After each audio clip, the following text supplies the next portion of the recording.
Hi Arrange Bloods, welcome to Rakesh and Jenny 2.0. என்னடா இது நேத்து தான் இவங்க ஒரு வீடியோ போட்டுருந்தான் அதுக்குள்ள இன்னொரு வீடியோவா அப்ப இனி டெய்லி வீடியோ வரும்னு ஒரு கதை விடுவியா அப்படினா நீங்க எதிர்பார்ப்பீங்க மனசுக்குள்ள நினைச்சத பேரோட சொல்றாரு இனி அது பண்ண போறோம் இது பண்ண போறோம் அப்படின்ற பேச்சுக்கே இடம் கிடையாது because ஏதாவது ஒன்னு பெருசா பண்ணனும்னு நினைக்கிறோம் அடுத்த நாளே நம்ம எதிர்பார்க்காத மாதிரி பெரிய சம்பவமா நம்ம தலையில வந்து உழுவுது நம்ம ஒன்னு செய்யணும்னு நினைக்கிறோம் பார்த்தா நம்மளுக்கே ஒன்று செஞ்சிடறாங்க அதனாலேயே இனி எந்த ஒரு முடிவும் எடுக்கக்கூடாதுன்னு முடிவு பண்ணியிருக்கிறோம் சரி இந்த வீடியோல என்ன பார்க்க போறோம் அப்படின்னு கேட்டீங்கன்னா சோசியல் மீடியா அலப்பறைகள் இன்னைக்கு வீடியோல ஏகப்பட்ட சம்பவங்கள் நான் வரேன்னு சொல்லி பேக் டு பேக் போட்டு நின்றுட்டு இருக்குதுங்க அப்படி இருக்கிறப்போ உங்களுக்காக வீடியோ பண்ணல அப்படின்னா நல்லா இருக்குமா கண்டென்ட் கிடைக்காதப்பவே கிடைக்கிறத வச்சு கண்டென்ட் பண்ணிட்டு இருப்போம் இப்போ திரும்புற பக்கம்லாம் கண்டென்ட்டா இருக்குது அதனாலதான் இந்த வீடியோ சரி அதெல்லாம் என்னென்னு பார்க்க போறதுக்கு முன்னாடி பல நாள் இல்ல பல மாசத்துக்கு அப்புறம் உங்களுக்காக என் மூஞ்ச காமிச்சு ஒரு விளம்பரம் முடிஞ்சா பாருங்க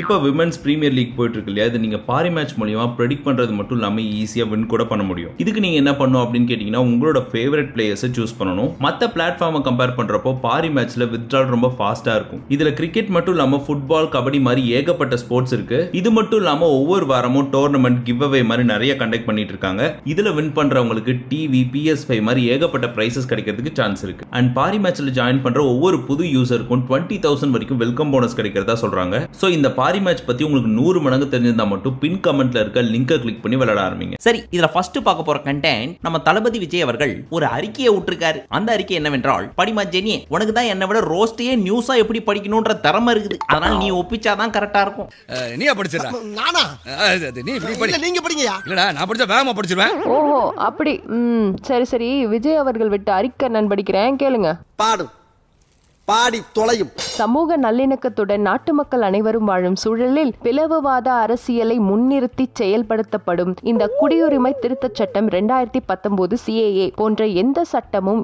ஏற்கத்தக்கது அல்ல தமிழ்நாட்டில் இச்சட்டத்தை நடைமுறைப்படுத்த மாட்டோம் என்று ஆட்சியாளர்கள் உறுதியளிக்க வேண்டும் அன்புடன் விஜய் தமிழக வெற்றிக் கழகம் என்னடா அனுமார் வாள் மாதிரி போயிட்டு இருக்கு ஆமா இதுல ஏதோ CAA பத்தி சொல்லிருக்காரு அப்படின்னா என்ன அப்படின்னு உங்களுக்கு ஒரு டவுட் இருக்கும்ல அதானடா அதையும் சொல்றேன் கேளுங்க CAA சிட்டிசன்ஷிப் அமெண்ட்மெண்ட் ஆக்ட் சரி நானும் புரியாத பாஷையில பேச விரும்பல இந்திய குடியுரிமை திருத்த சட்டம் இந்த ஆக்ட் என்னன்னா பாகிஸ்தான் பங்களாதேஷ் ஆப்கானிஸ்தான் இந்த மாதிரி இந்தியாவோட நெய்பரிங் கண்ட்ரீஸ் எல்லாம் இருக்காங்க இல்லையா அங்கேருந்து அகதிகளாகவோ இல்ல பொழப்பு தேடி வந்தவங்களா இருக்கட்டும் அவங்களுக்கு எல்லாம் இந்தியன் சிட்டிசன்ஷிப் கொடுக்க போறாங்களாம் இப்ப வந்தவங்களுக்கு எல்லாம் இல்லங்க டிசம்பர் 31 2014 முன்னாடியே வந்தவங்களுக்கு மட்டும்தான் ஆனா பாகிஸ்தான் பங்களாதேஷ் ஆப்கானிஸ்தான்ல இருக்கிற மைனாரிட்டி பீப்புள் இருக்காங்க இல்லையா அவங்களுக்கு எல்லாம் மட்டும்தான் கொடுக்கறோம் அப்படின்னு சொல்லிருக்காங்க அப்ப இந்த கண்ட்ரீஸ்ல இருக்க மெஜாரிட்டி பீப்புள் யாரு மேரா நாம் அப்துல் ரகுமான் மேரா நாம் அப்துல் ரகுமான் சோ மொத்தத்துல இவங்களுக்குலாம் நாங்க கொடுக்க மாட்டோம் அப்படின்னு டைரக்டா சொல்லாம சூசகமா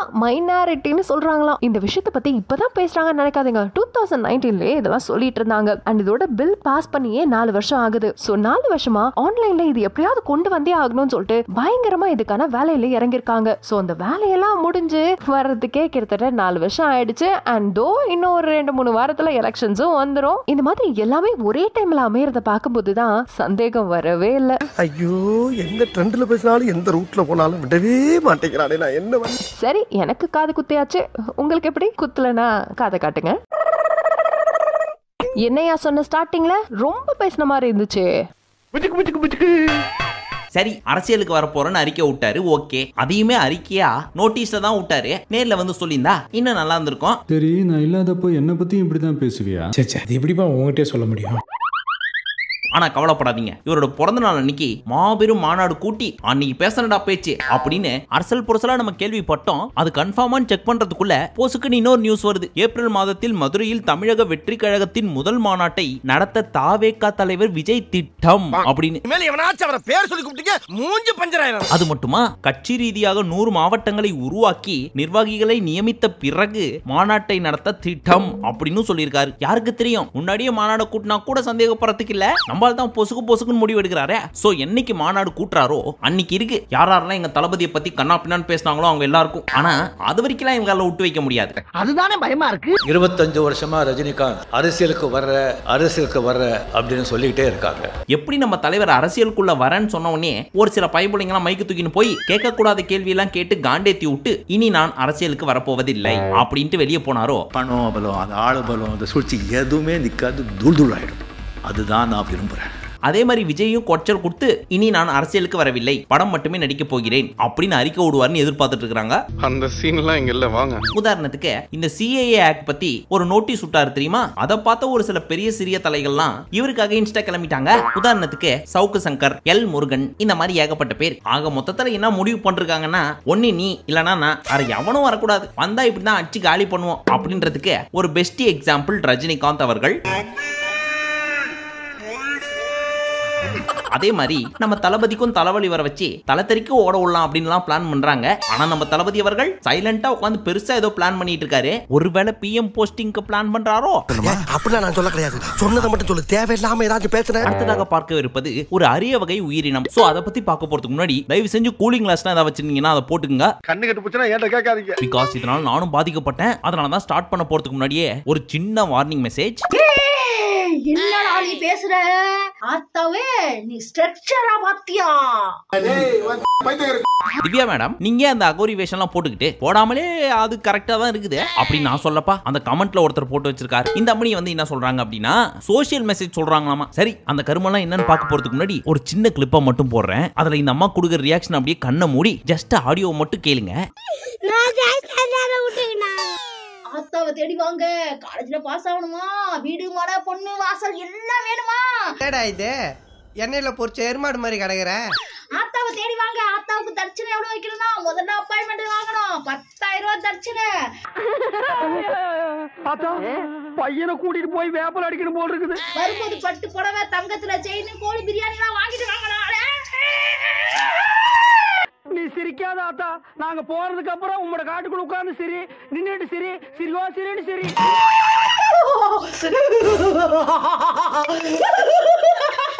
எவ்வளவு பெரிய வாய். என்னடா மூஞ்சி இது? புள்ளா மரத்துல லாரி மாதிரி ஏடா கூடமாயி போயிருக்குது. இந்த ரியாக்ஷனு இவங்க கொடுக்குற எஃபெக்ட் எல்லாம் கேட்கறப்போ இவங்க உடம்புக்குள்ள ஆத்தாலாம் வந்த மாதிரி தெரியல, பல வருஷத்துக்கு முன்னாடி செத்து போன சிலுக்கு வந்த மாதிரி இருக்கு. இந்த ஆத்தாள சக்திக்கு முன்னால நீ எல்லாம் தீய சக்தி. தீய சக்திடா, என்னையவே கோவப்படுத்தி பார்த்துட்டியா?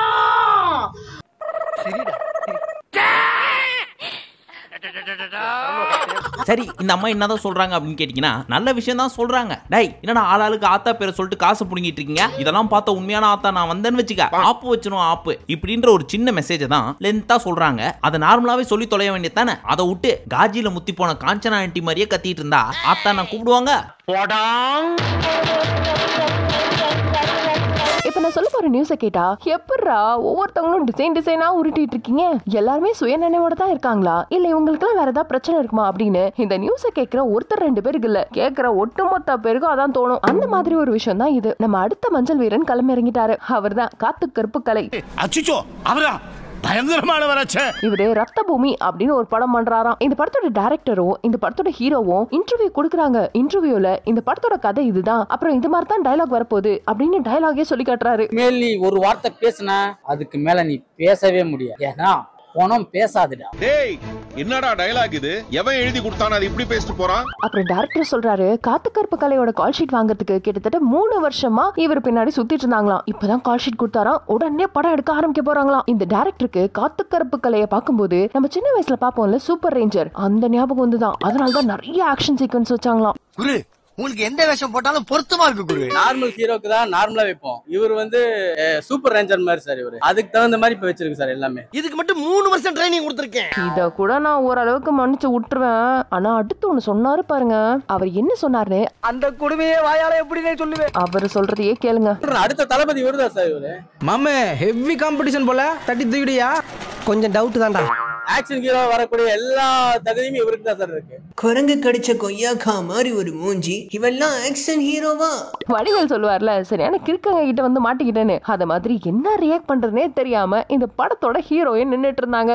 எனக்கு என்ன ஒரு பெரிய டவுட்னா, இவங்க எல்லாம் இந்த பூமியை சேர்ந்தவங்க தானா? இங்க எல்லாம் என்ன நடந்துட்டு இருக்குன்னு ஏதாவது தெரியுமா, இல்லனா ஏதாவது வேற்றுக்கருக வாசியா இருப்பாங்களா அப்படின்னு நிறைய டவுட் இருக்கு. எங்களுக்கும் தான். ஹாலிவுட் இருக்கும், பாலிவுட், கோலிவுட் நல்லா இருக்குல்ல, அதுல எல்லாம் இல்லாதது இங்க இருக்கும். சிரிக்காதீங்க சார், சீரியஸா பேசிட்டு இருக்கேன்ல. இந்த நியூஸை கேட்கும்போது உங்களுக்கு என்ன தோணுச்சு அப்படின்றத மறக்காம கமெண்ட் பண்ணுங்க.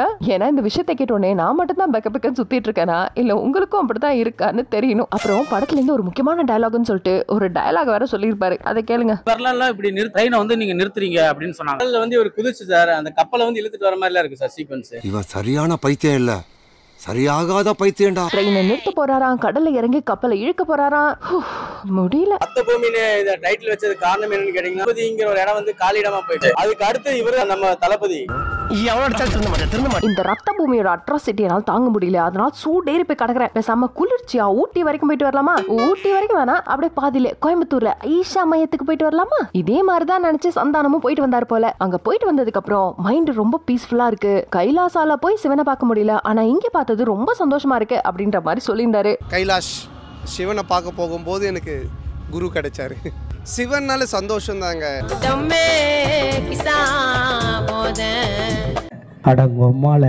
அதை விட கைலாசாக்கும் பத்திரமா கூட்டு போயிட்டு வராங்களாப்பா. கூட்டும் போயிட்டு கரெக்டா கூட்டு வராங்க, நல்ல எக்ஸ்பீரியன்ஸ் ஆகுறாங்க கூட்டு போறவங்க எல்லாருக்கும் அப்படின்னாங்க. ஹலோ நீங்க நினைக்கிற அந்த கைலாசா இல்ல, எல்லாம் ராகேஷ் ப்ரோ மாதிரி நித்யானந்தாவோட சிஷியனாவே சுத்த வேண்டியது. என்ன ராஸ்கல், நான் அப்ப வந்து பாத்துக்கிட்டு இருக்கேன், அதிக பிரச்சனை தரமா பேசிட்டு இருக்கேன். இந்த பேரை கேட்டா போதுமே உடனே அவரோட வீடியோ எங்க இருந்தாலும் தேடி உருவி எடுத்துட்டு வந்து போட்டுருவீங்களே. நோ சூடு நோ சொர்ணை.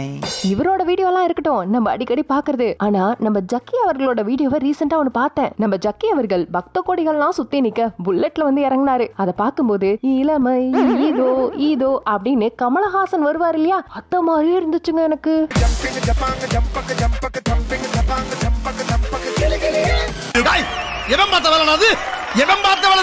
இது கூட எனக்கு அப்படி தோணலங்க. கமெண்ட்ஸ்ல நிறைய லெஜெண்ட்ஸ் இருப்பாங்கல்ல, அவங்க சொன்னதும் அப்படியா அப்படின்னு சொல்லிட்டு நான் மேட்ச் பண்ணி மட்டும் தான் பார்த்தேன்.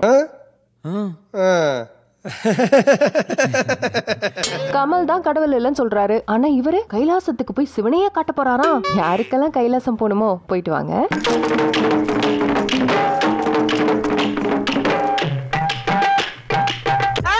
நல்லா சர்க்கஸ் பண்ற மேன் நீ. அடுத்தபடியாக நம்ம விஷால் அண்ணன் அலப்பறைகள். ஒன்ஸ் அப்பான் அ டைம் இவர் பயங்கரமான ஹீரோ.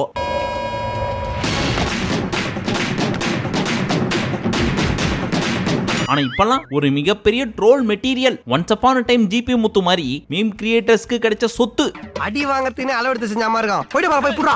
இவர் இப்ப என்ன பண்ணிருக்காரு அப்படின்னு கேட்டீங்கன்னா, ஏதோ ஒரு ஆடியோ லான்ச்க்கோ ஒரு மூவி ப்ரமோஷனுக்கோ போயிருக்காரு. அந்த இடத்துக்கு போய் நம்ம ஆங்கர் மக்களின் பிரதிநிதியாக, சார் எங்க போனாலும் சாமி கும்பிடுறீங்களா, என்ன கதை அப்படின்னு கேட்க, நான் வந்து 10 வருஷமா சாமி கும்பிட்டுட்டு தான் இருக்கிறேன், இப்பதான் இதெல்லாம் உங்க கண்ணுக்கு தெரியுது, அதுக்காக நான் அரசியலுக்கு வரேன், அதனாலதான் இப்படி எல்லாம் பப்ளிசிட்டிக்காக பண்றேன்னு நீங்க நினைச்சீங்கன்னா நான் என்னங்க பண்றது? இவர் ஜீசஸ், இவரும் சாமி தான், இவரும் சாமி தான், 10 வருஷமா பண்ணிட்டு இருக்கேன். பட்டையை போட்டுட்டா நல்லவன் நம்பிடுவாங்களா? அதான் மூஞ்சில பொறுக்கின்னு எழுதிருக்கு. நான் பேர்பட்டவெல்லாம் கிடையாது, நான் அல்லாஹ்வை கும்பிடுறேன், இயேசுவையும் கும்பிடுறேன், எம்மதமும் சம்மதம் இப்படிலாம் சொல்லி முடிச்சுட்டு நம்ம ஆண்டவர் மாதிரி அப்படியே நம்மளை கை காமிச்சு எங்களுக்கு சோறு போட்டது இவங்க, சட்டை வாங்கி கொடுத்தது இவங்க, பேண்ட் வாங்கி கொடுத்தது இவங்க அப்படின்னு ஆவுன்னா ஆண்டவர் மாதிரியே நம்மளை கை காமிக்கிறதெல்லாம் வச்சு பாக்குறப்போ அரசியலுக்கு வர்றதுக்கு எல்லா தகுதியும் நம்ம ஆளுக்கு வந்துச்சுன்றது தெரியுது.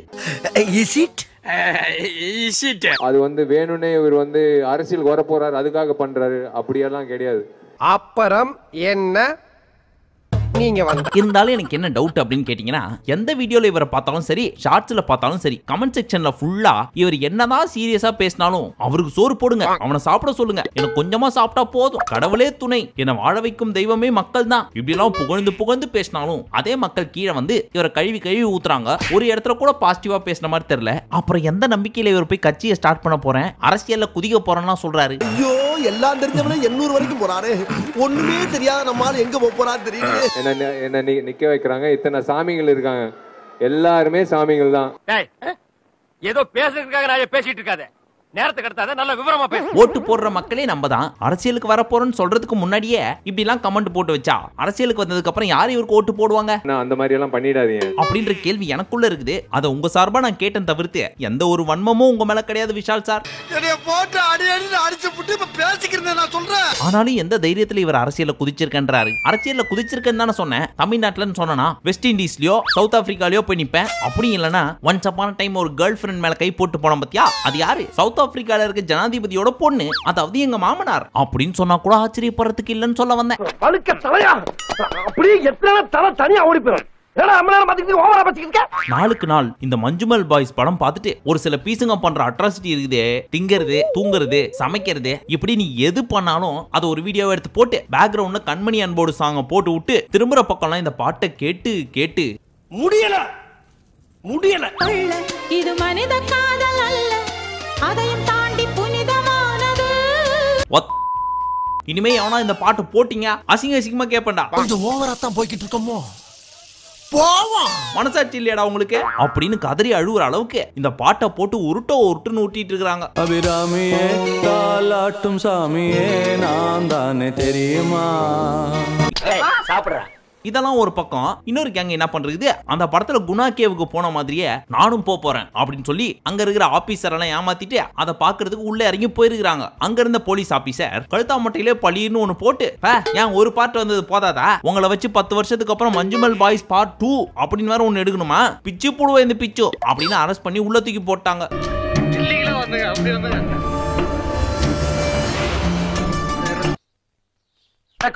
நீ என்னடா அங்க பாத்துக்கிட்டு இருக்க?